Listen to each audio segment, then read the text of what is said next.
गहरे और घने जंगल में एक शेर, उसकी शेरनी और उनके दो प्यारे बच्चे रहते थे। शेर का नाम था सिंहराज और उसकी शेरनी का नाम था रुचि। वे जंगल के राजा और रानी के रूप में जाने जाते थे। उनके दो नन्हे शावक थे, बबलू और गुड़िया। सिंहराज एक शक्तिशाली और समझदार शेर था। वह अपने परिवार से बेहद प्रेम करता था और पूरे जंगल की रक्षा करता था। रुचि बहुत ही बुद्धिमान और संवेदनशील शेरनी थी। वह अपने बच्चों को अच्छे संस्कार और जंगल के नियम सिखाती थी। बबलू और गुड़िया बहुत चंचल थे। वे दिन भर खेलते, इधर-उधर दौड़ते और कभी-कभी परेशानियां भी खड़ी कर देते। एक दिन दोनों बच्चों को जंगल के बाहर की दुनिया देखने की जिज्ञासा हुई। उन्होंने माँ से पूछा, माँ, हम जंगल से बाहर क्यों नहीं जा सकते?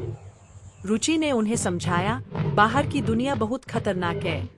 वहाँ इंसान हैं जो तुम्हारे जैसे जंगली जानवरों को पसंद नहीं करते। वे तुम्हें पकड़ भी सकते हैं।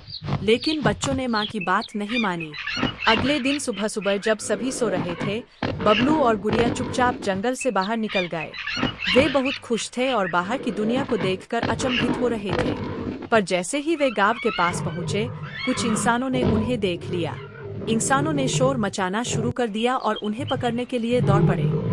डर के मारे बबलू और गुड़िया भागने लगे, लेकिन रास्ता भूल गए। तभी एक शिकारी ने जाल बिछाया और दोनों फंस गए। उधर जंगल में रुचि और सिंहराज जब जागे तो बच्चों को न देखकर बहुत घबरा गए। उन्होंने पूरे जंगल में ढूंढा, लेकिन बच्चे नहीं मिले। तभी एक तोता जो सब देख रहा था, उड़ता हुआ आया और बोला, आपके बच्चे इंसानों के जाल में फंस गए हैं। जल्दी चलिए। सिंहराज ने बिना देर किए दौड़ लगाई और गांव के पास पहुंचा। उसकी गर्जना से पूरा गांव कांप उठा। शिकारी डरकर भाग गया। सिंहराज ने अपने पंजों से जाल फाड़ा और बच्चों को बाहर निकाला। बबलू और गुड़िया रोते हुए अपने माता पिता से लिपट गए और बोले, हमें माफ कर दो माँ पापा, हमसे बड़ी गलती हो गई। रुचि ने उन्हें गले लगाया और कहा, गलती करना बुरा नहीं, पर उससे सीख लेना जरूरी है।